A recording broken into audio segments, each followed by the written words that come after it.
Kashif, I believe in developments early this morning, there is a statement from the Malaysian Air Force claiming that the report which suggested that the plane has been tracked to Strait of Malacca is rejected now.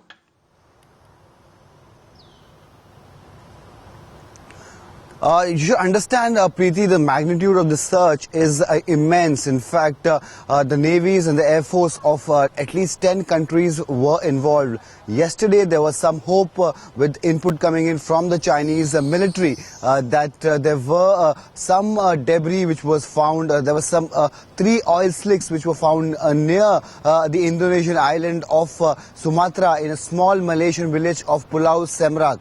But after that, today, the Malaysian Chief of Air Force today came out and he categorically denied, saying that there was any debris. However, there were some media reports also which were saying that this aircraft, this Malaysian Boeing 777 flight MH370, which was from Kuala Lumpur to Beijing, had veered off its course and was going towards the west. That exactly is the question now the investigators are asking, that what made this aircraft veer off the course and move towards the west, and that is where the entire line of investigation remains.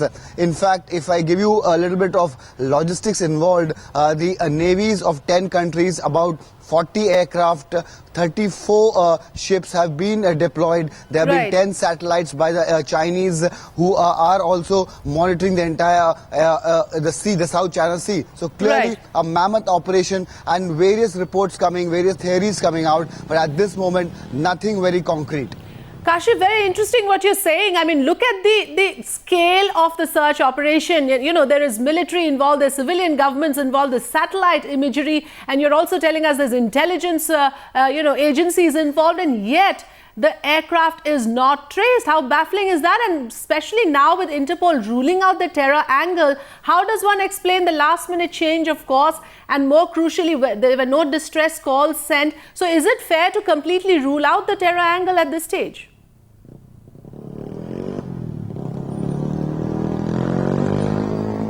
Well, to put it in some perspective, the Director General of Aviation here in Malaysia says that it is an unprecedented aviation mystery, that for 5 days, today is the 5th day in a row when the investigators are trying to locate this aircraft, and still there's no word as to what could have happened on flight MH370. Various theories about the fact that there could have been a radio failure, entire system failure, a transponder failure where the aircraft could not communicate with the air traffic control have been floated around, but the investigators have still not yet concluded anything. They are still waiting for some conclusive evidence which they could retrieve from the entire vast expanse of the South China Sea, or the Straits of Malacca as it was said yesterday, and the Gulf of Thailand. These are the 3 areas where the entire focus is as of now, but still the Vietnam authorities are also saying there could be a possibility that the dense jungle of North Vietnam could also possibly be an area where they should be looking into. So ground forces have also gone there. But yeah, extremely baffling as you said, and still no clear evidence as to what really happened to this flight.